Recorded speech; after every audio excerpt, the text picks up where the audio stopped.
Hello friends, a very good evening to all of you. Welcome back to online शिक्षण। मैं हूं आपके साथ अंजलि बालियान और आप सभी का स्वागत करती हूं आपके अपने यूट्यूब चैनल ऑनलाइन शिक्षण पर। दोस्तों, जैसे कि आप सभी जानते हैं, हम लगातार प्रैक्टिस सेट्स लगा रहे हैं और बीच बीच में हम कुछ कॉन्सेप्ट वाइज क्लासेस भी रखते हैं, ये देखते हुए कि एग्जाम में क्वेश्चन किस तरीके से बनता है। इसके लिए तो हम प्रैक्टिस सेट लगा ही रहे हैं और साथ में वहाँ से जो हम उन चीज़ों से जो हमें पता चलता है कि कौन सा टॉपिक ज़्यादा महत्वपूर्ण है किसी भी चैप्टर में या किसी भी सब्जेक्ट में, उसकी हम फिर कॉन्सेप्ट वाइज भी क्लासेस लेकर के आते हैं। तो उसी तरीके से आज हम विज्ञान विषय के अंतर्गत जीवन की क्रियाओं के बारे में सीखेंगे।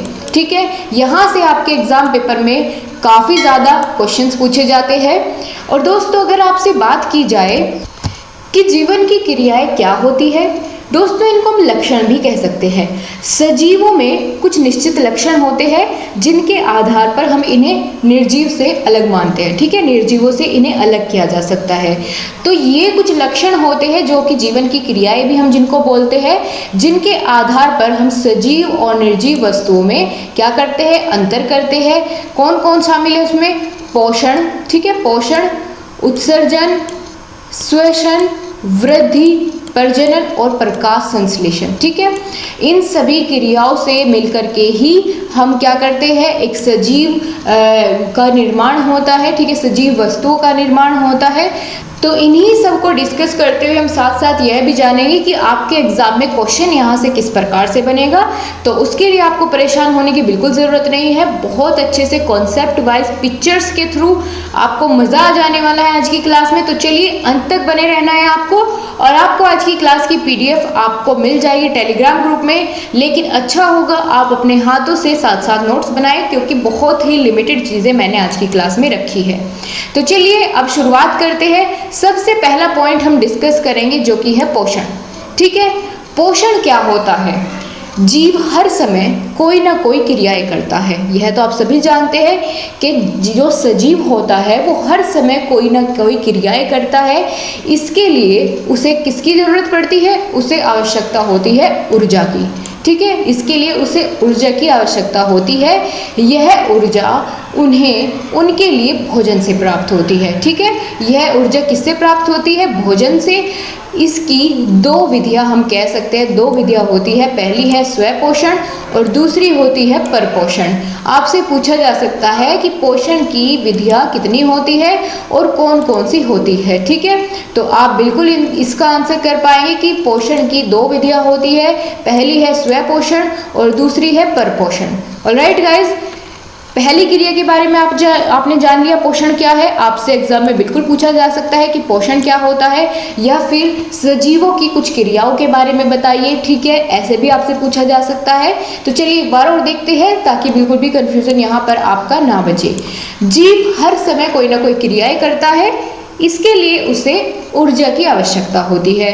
और ऊर्जा किससे मिलती है? ऊर्जा भोजन से प्राप्त होती है। और इसकी दो विधियां होती है भोजन को प्राप्त करने की या पोषण को प्राप्त करने की। वह है एक तो स्वपोषी और दूसरी हो जाती है प्रपोषण। ठीक है, स्वपोषण या परपोषण। याद हो गया?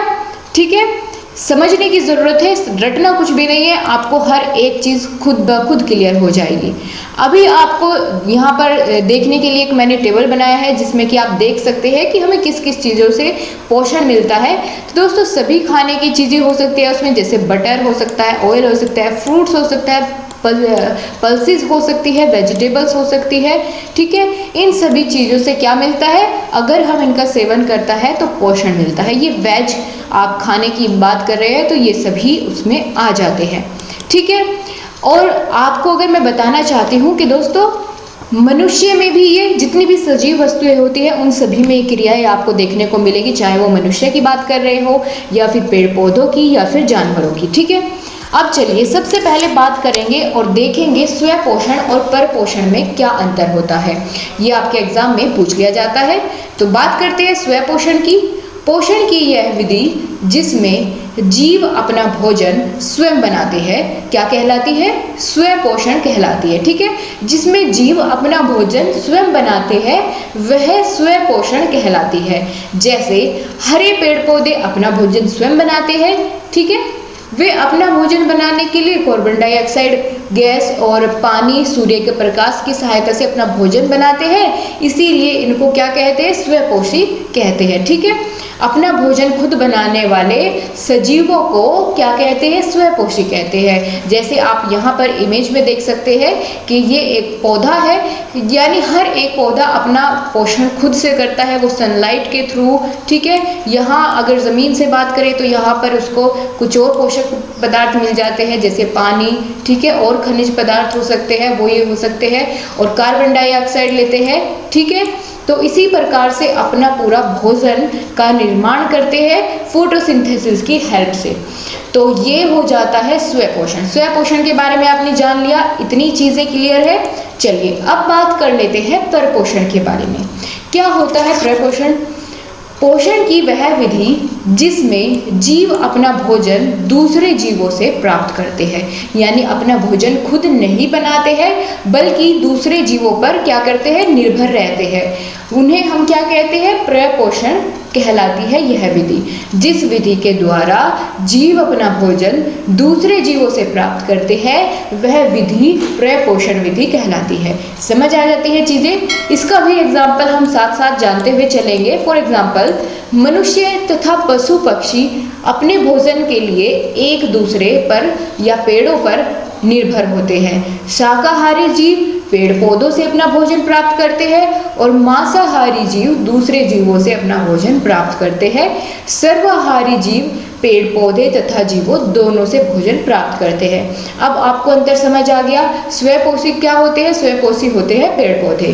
और अगर बात करें प्रपोषी क्या होते हैं, प्रपोषी में आ जाते हैं जीव जंतु मनुष्य। ठीक है, आपने देखा होगा कि मनुष्य अपना भोजन दूसरों पर ही तो निर्भर रह करके बनाते हैं, जैसे पेड़ पौधे हो गया। ठीक है, अगर कोई नॉनवेज खाता है तो वह दूसरे जीवों पर निर्भर रहता है, वो चाहे कुछ भी हो। ठीक है, तो यहाँ पर आपने बात की, इधर इमेज के थ्रू भी आप समझ सकते हैं। ठीक है, एनिमल्स अपना भोजन किससे, प्लांट्स की हेल्प से भी लेते हैं। ठीक है, अगर वो वेजिटेरियन है। ठीक है, इतनी चीजें आपको दोनों के बीच में अगर आपसे अंतर पूछ लिया जाता है स्वपोषण और प्रपोषण के बीच में, तो आप बता पाएंगे उदाहरण के सहित। बहुत अच्छे क्वेश्चन है और बार बार एग्जाम में दोस्तों यहाँ से पूछे जाते हैं। टॉपिक ही एक्चुअली इतना बेहतरीन है आपके लिए। चलिए अगली क्रिया के बारे में बात करेंगे। हमने पहली क्रिया के बारे में बात की जिसका नाम था पोषण, दूसरी होगी उत्सर्जन। उत्सर्जन का क्या अर्थ होता है? दोस्तों, भोजन के अंतर्ग्रहण तथा पाचन के पश्चात कुछ अपशिष्ट जो है पदार्थ हमारे शरीर में बच जाते हैं, तो उन्हीं अपशिष्ट पदार्थों को शरीर से बाहर निकालने की क्रिया को क्या कहते हैं? उत्सर्जन कहते हैं। ठीक है, जैसे गैस, तरल तथा ठोस पदार्थ का उत्सर्जित होना आवश्यक है तथा इनमें प्रत्येक के उत्सर्जन की प्रतिक्रिया भिन्न भिन्न होती है। जैसे कार्बन डाइऑक्साइड सबसे प्रमुख गैसीय अपशिष्ट है जिसे सांस के द्वारा बाहर निकाला जाता है। तो सांस लेते हैं हम, तो किस चीज को बाहर निकालते हैं? कार्बन डाइऑक्साइड को। तो यह क्रिया क्या हो जाती है? उत्सर्जन की क्रिया हो जाती है। ये तो हमने गैस की बात करी। तरल और ठोस पदार्थ, तरल में मलमूत्र जिसे हम कहते हैं, ठीक है, वह भी तो उत्सर्जित पदार्थ है। जो शरीर में अपशिष्ट पदार्थ बच जाते हैं उनको बाहर निकालना ही उत्सर्जन कहलाता है। समझ आ गई आपको? बिल्कुल क्लियर है ना? चलिए अब आगे बात करते हैं दोस्तों तीसरा पॉइंट है एक्चुअली उत्सर्जन के कार्य की विधि क्या है। ठीक है, इसको हम इंग्लिश में एक्सक्रीशन कहते हैं। अपशिष्ट तरल पदार्थों के उत्सर्जन के लिए एक जटिल क्रिया विधि की आवश्यकता होती है, इसलिए इनके छानने तथा अलग करने की विधि विशेष होती है। इस क्रिया में उपयोगी पदार्थ शरीर में ही रह जाते हैं और जितने भी अपशिष्ट पदार्थ बचते हैं वह शरीर से बाहर निकल जाते हैं।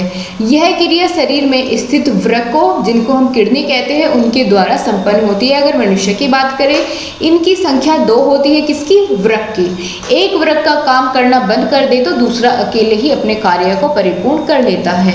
यहाँ पर ये आपको ह्यूमन एक्सीलरेशन सिस्टम दिखाया गया है कि किस प्रकार से उत्सर्जित पदार्थ जो है बाहर निकलते हैं। ठीक है, तो ये पूरा प्रोसेस है, किस तरीके से इसकी कार्यविधि होती है यह भी हमने यहाँ पर जान लिया है।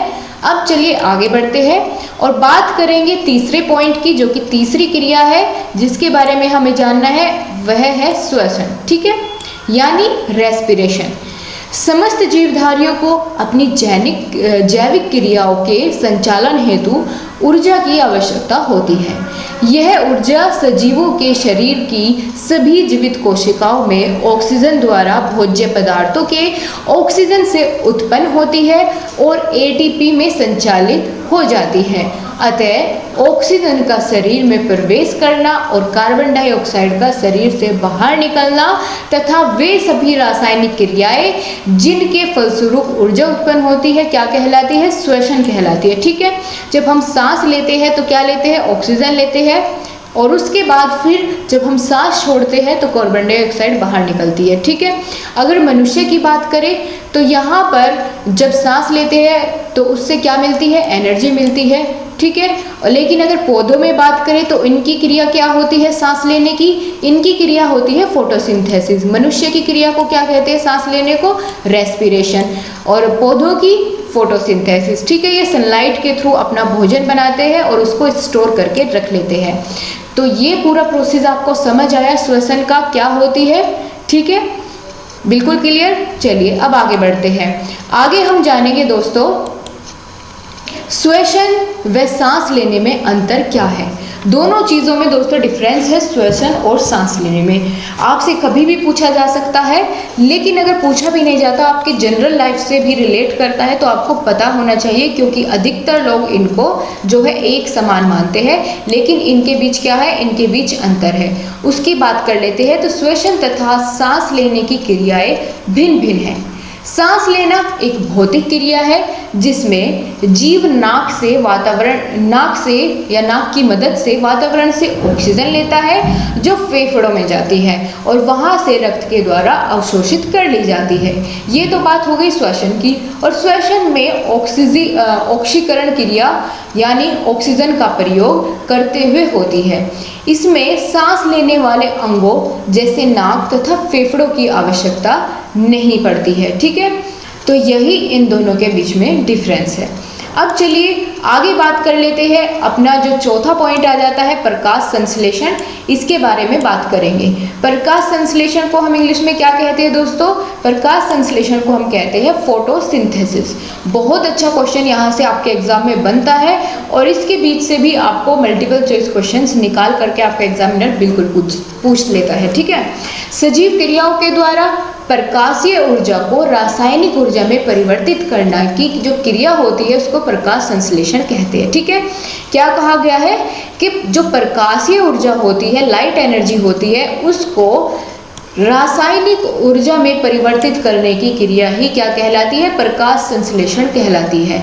और प्रकाश संश्लेषण वह क्रिया है जिसमें पौधे अपने हरे रंग वाले अंगों जैसे कि पत्ती द्वारा सूर्य के प्रकाश की उपस्थिति में वायु से CO2 यानी कार्बन डाइऑक्साइड तथा भूमि से जल लेकर कार्बोहाइड्रेट का निर्माण करता है तथा ऑक्सीजन बाहर निकालता है। तो यह पूरा प्रोसेस हो जाता है प्रकाश संश्लेषण का। ऑलराइट गाइस, आपसे बहुत पूछा जाता है कि प्रकाश संश्लेषण की क्रिया के बारे में बताइए या फोटोसिंथेसिस के बारे में बताइए, तो आप बिल्कुल अच्छे से इसको एक्सप्लेन कर पाएंगे। क्या होती है ये? सजीव कोशिकाओं के द्वारा प्रकाशीय ऊर्जा को रासायनिक ऊर्जा में परिवर्तित किया जाता है। इसी क्रिया को प्रकाश संश्लेषण कहते हैं। और इसमें होता क्या है? जो पौधों की हरी पत्तियां होती है उनके द्वारा तो वायुमंडल से CO2 को ग्रहण किया जाता है और जल से कार्बोहाइड्रेट को, ठीक है, भूमि से जल और कार्बोहाइड्रेट का निर्माण किया जाता है। तो इसी तरीके से पूरा प्रोसेस हो जाता है प्रकाश संश्लेषण का पूरा। चलिए अब इसके बारे में थोड़ा सा डिटेल में हम जानेंगे। दोस्तों आप बचपन से पढ़ते आ रहे हैं कि पौधे अपना भोजन सूर्य के प्रकाश में बनाते हैं। ठीक है, यहाँ आपको दिखाया गया है कि फोटोसिंथेसिस का प्रोसेस, फोटोसिंथेसिस यानी प्रकाश संश्लेषण। इसमें अब आप देख सकते हैं किस किस चीज़ की ज़रूरत पड़ती है और क्या चीज़ बन करके बाहर निकलती है। आपने देखा फोटोसिंथेसिस की प्रोसेस को पूरा करने के लिए सबसे पहले ज़रूरत पड़ेगी सनलाइट की। ठीक है, फिर कार्बन डाइऑक्साइड की ज़रूरत पड़ती है और मिट्टी से लिया जाता है पानी, पानी की ज़रूरत पड़ती है और पूरा प्रोसेस कंप्लीट होने के बाद ग्लूकोज के रूप में ये स्टोर हो जाता है और ऑक्सीजन गैस, ठीक है, O2 गैस इससे बाहर निकलती है जिसको हम ग्रहण करते हैं मनुष्य। तो ये पूरा प्रोसेस है फोटोसिंथेसिस का। अगर आपसे डायग्राम बनाने के लिए आपके पेपर में आ जाता है तो आप बिल्कुल बना पाएंगे, ठीक है, बना पाएंगे आप, बहुत अच्छी बात है। तो आपको पूरा प्रोसेस यहाँ पर क्लियर। तो चलिए फ्रेंड्स, अब हम जानेंगे कि फोटोसिंथेसिस का जो प्रोसेस होता है पूरा, उसको हम इक्वेशन में कैसे लिखेंगे। और आपके एग्जाम में यहाँ से क्वेश्चन पूछा जाता है कि फोटोसिंथेसिस की इक्वेशन लिखिए आप, ठीक है, या फिर आपको आधी अधूरी इक्वेशन दे दी जाएगी, आपको उसको कंप्लीट करना होगा। तो हम इसको समझेंगे, ना कि इस फॉर्मूले को रटने में अपना टाइम लगाएंगे। हम इसको समझेंगे ताकि आगे भी आप किसी को पढ़ा सके तो कॉन्फिडेंस के साथ उस चीज़ को समझा सके, ठीक है। चलिए, सबसे पहले आपको देखना है कि कार्बन डाइऑक्साइड और वाटर मिलकर के सनलाइट की प्रेजेंस में, ठीक है, यहाँ पर आपको यहीं पर लिखना है सनलाइट, तो आपको ध्यान देना होगा इस इक्वेशन में, ठीक है। कार्बन डाइऑक्साइड वाटर मिलकर के सनलाइट की प्रेजेंस में निर्माण करते हैं ग्लूकोज और ऑक्सीजन का, ठीक है, ग्लूकोज और ऑक्सीजन का। ये पूरी इक्वेशन हो गई कि carbon dioxide plus water in the presence of sunlight निर्माण करती है ग्लूकोज और ऑक्सीजन का। इसको अब हम फॉर्मूले में कन्वर्ट करते हैं और तब आपके सामने प्रेजेंट करते हैं। देखिए, कार्बन डाइऑक्साइड को हम इधर ऐसे लिखेंगे, क्योंकि 6 मॉलिक्यूल्स होते हैं कार्बन डाइऑक्साइड के, तो हम लिखेंगे 6CO2 प्लस 6H2O। H2O किसका फॉर्मूला होता है? वाटर का केमिकल फॉर्मूला होता है। और एनर्जी, ठीक है, एनर्जी किस में कन्वर्ट हो जाते हैं? 6C6H12O6 में और प्लस O6O2, ठीक है, C6H12O6 प्लस 6O2। आपको ये याद रखना है। आपको आधी अधूरी यहाँ पर आपके एग्जामिनेशन में आपको आधी अधूरी इक्वेशन दे दी जाती है और बाद की आपसे पूछ ली जाती है। इस तरीके से भी आपको आपका एग्जामिनर फंसा सकता है, ठीक है। तो इतनी चीज़ें आपने ध्यान से देखी, ठीक है। यहाँ पर फिर इसको क्लोरोफिल एब्जॉर्ब करता है सनलाइट से और फिर ये सब चीज़ों का निर्माण करता है। आपको पूरी चीज़ें समझ में आई होगी। अब देखिए, यहाँ पर आपसे बात की जा रही है, इसी फॉर्मूले को हमने यहाँ पर आपको प्रेजेंट किया है। हम सनलाइट को एनर्जी की फॉर्म में लिखें क्योंकि वो एक लाइट एनर्जी होती है और इसको लाइट एनर्जी को जो है ये कन्वर्ट कर देता है, ठीक है। 6O2 प्लस 6H2O कन्वर्ट हो जाती है किसमें? C6H12O6 में और 6 मॉलिक्यूल्स निकलते हैं ऑक्सीजन के। 6CO2 plus 6H2O in the presence of light energy C6H12O6 plus 6O2, ठीक है। ये आपकी पूरी इक्वेशन हो जाती है। अब चलिए बात करेंगे प्रकाश संश्लेषण की उपयोगिता क्या होती है। आपके ये भी एग्जाम में पूछा जाता है कि भाई उपयोगिता बताइए, प्रकाश संश्लेषण की क्या उपयोगिता है। तो पहला पॉइंट है, प्रकाश संश्लेषण जैव ईंधन बनाने में भी सहायक होता है। इसके द्वारा पौधे सौर ऊर्जा द्वारा जैव ईंधन का उत्पादन भी करते हैं, ठीक है। सौर ऊर्जा के द्वारा जैव ईंधन का उत्पादन करते हैं। अगला पॉइंट है, कार्बोहाइड्रेट, प्रोटीन एवं विटामिन आदि को प्राप्त करने के लिए विभिन्न फसलें उगाई जाती है तथा इन सब पदार्थों का निर्माण किससे होता है? प्रकाश संश्लेषण से होता है। तो यहाँ भी इसकी उपयोगिता आ जाती है। तीसरा पॉइंट अगर देखें, रबड़, प्लास्टिक, तेल, सेल्यूलोज एवं कई औषधियाँ भी पौधों के प्रकाश के संश्लेषण की क्रिया से ही उत्पन्न होती है। तो आपको इसकी इम्पोर्टेंस यहाँ पर समझ आ गई होगी क्योंकि अपना खाना तो इससे बनता ही है और बहुत सारी उपयोगिताएं प्रकाश संश्लेषण की आपको देखने को मिली, ठीक है। अब चलिए, अब हम बात कर लेते हैं दोस्तों क्लोरोफिल के बारे में कि क्लोरोफिल होता क्या है, ठीक है, जिसको हम हिंदी में बोलते हैं पर्णहरित, ठीक है दोस्तों। आपके एग्जाम में पूछ लिया जाता है क्लोरोफिल के बारे में। फोटोसिंथेसिस की आपकी ये प्रक्रिया तो आपको अब बहुत अच्छे से एक्सप्लेन मैंने कर दी है, तो आपको ये चीज़ें तो अब डिफाइन करने की ज़रूरत नहीं है क्योंकि आप इसको बिल्कुल, अगर आपसे फोटोसिंथेसिस की प्रक्रिया या फिर आपसे पूछ लिया जाता है कि पिक्चर्स के थ्रू बनाना, तो आप उसको बना सकते हैं, ठीक है। देखते हैं पर्णहरित, पर्णहरिम या क्लोरोफिल, तीनों नाम एक ही है। ये पर्णहरित, पर्णहरिम या क्लोरोफिल एक प्रोटीन युक्त जटिल रासायनिक यौगिक है। क्या है? प्रोटीन युक्त जटिल रासायनिक यौगिक है। अगर आपसे पूछ लिया जाए पर्णहरित क्लोरोफिल या पर्णहरित क्या है? तो यह एक प्रोटीन युक्त जटिल रासायनिक यौगिक है। यह पर्णक पत्तों के हरे रंग का कारण होता है। आपसे पूछ लिया जाता है, देखिए दो तरीके से आपसे यहाँ से क्वेश्चन बन जाता है कि पत्तियों का रंग हरा किसके कारण होता है? तो वह क्लोरोफिल के कारण होते हैं। पर्णहरित के कारण ही पत्तियों का रंग कैसा होता है? हरा होता है। यह प्रकाश संश्लेषण का मुख्य वर्णक होता है। ठीक है, इसे फोटोसिंथेटिक पिगमेंट भी कहते हैं। क्या कहते हैं? फोटोसिंथेटिक पिगमेंट भी हम इसको बोल सकते हैं। तो आपके कई सारे क्वेश्चंस इस वाले आपके कह सकते हैं यहाँ से आपके निकल के आ जाएंगे। दोस्तों हर एक चीज़ को बिल्कुल निचोड़ करके उसका जितनी भी उसमें ज़रूरी बातें हैं सिर्फ वही नोट डाउन मैंने यहाँ पर कर रखी है, तो आप बहुत आसानी से इसको याद रख पाएंगे और एक एक क्वेश्चन आपके लिए कई क्वेश्चन के बराबर है, क्योंकि आपने यहाँ पर देखा कि कई तरह के क्वेश्चन इतने सी चीज़ से बन जाते हैं। तो आपको पता चल गया, ठीक है, क्लियर है ये चीज़ें, आगे बढ़े। ठीक है, अब चलिए बात करते हैं क्लोरोफिल के अंदर जो क्लोरोफिला होता है, ठीक है, क्लोरोप्लास्ट होता है, ऑक्सीजन बनाने में मुख्य भूमिका निभाता है। ठीक है, जो क्लोरोफिल के अंदर क्लोरोप्लास्ट होता है वह क्या करता है? ऑक्सीजन बनाने में, ऑक्सीजन का निर्माण करने में मुख्य भूमिका निभाता है। ये पॉइंट था, आपको ध्यान रखना होगा। अब हम बात करेंगे सजीवों में वृद्धि और प्रजनन कैसे होता है, और यह भी एक आप कह सकते हैं क्रिया होती है जीवन की। ठीक है, जीवन की क्रियाओं का एक हिस्सा है, तो इसके बारे में बात करेंगे, सजीवों में वृद्धि और प्रजनन। चलिए देखते हैं। सबसे पहले हम वृद्धि की बात करेंगे, यानी ग्रोथ की बात करेंगे। सूरज की ऊर्जा को चीनी और स्टार्च में बदलकर पौधे का विकास होता है, जो वे पत्ते, फूल और फल बनाने के लिए उपयोग करते हैं। ठीक है, किसके लिए उपयोग करते हैं पौधे? इसका स्टार्च का और चीनी का, जो कि उनके पूरे फोटोसिंथेसिस के प्रोसेस से निर्माण होता है, उसको अपने फूल और फल बनाने के लिए ही प्रयोग करते हैं। पौधे कुछ शर्करा में बदलते हैं और उन्हें स्टार्च के रूप में संग्रहित करते हैं। ठीक है, किसके रूप में संग्रहित करके रखते हैं? स्टार्च के रूप में। शर्करा और स्टार्च जो पौधों को जीवित और उनके बढ़ने के लिए उपयोग किया जाता है, उनकी जड़ों में उपजी पत्तियों, फल और बीजों में संग्रहित किया जाता है, जैसा कि आप यहाँ पर देख सकते हैं।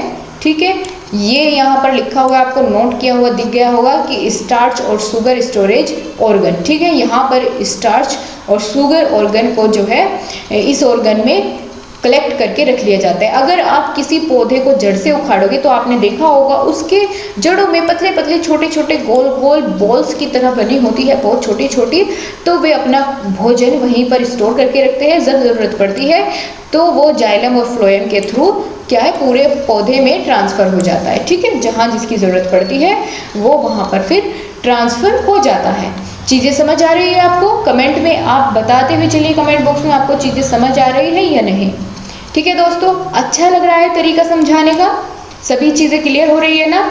चलिए अब देखते हैं दोस्तों, प्लांट की लाइफ साइकिल आपसे पूछ लिया जाता है कि पौधे का विकास किस प्रकार से होता है, उसका जीवन किस तरीके से होता है, तो वो हम देखेंगे। सबसे पहले आप एक बीज डालते हैं मिट्टी में, ठीक है, फिर थोड़े दिनों बाद क्या होता है, उसमें से कुछ जड़ें निकलना शुरू हो जाती है और कुछ पत्तियां। ठीक है, फिर ये पत्तियां ऊपर की तरफ इस तरह प्रकार से मुड़ जाती है, इसको कहेंगे हम सीडलिंग। इस प्रोसेस को क्या कहेंगे? सीडलिंग कहेंगे। और फिर यही पौधा क्या हो जाता है, बड़ा हो जाता है, इसमें स्टेम्स आ जाती है, लीफ आ जाती है, फ्लावर्स आने लगते हैं। ठीक है, तो पूरी तरीके से फिर ये ग्रो होने लगता है और एक बड़ा पेड़ बन जाता है।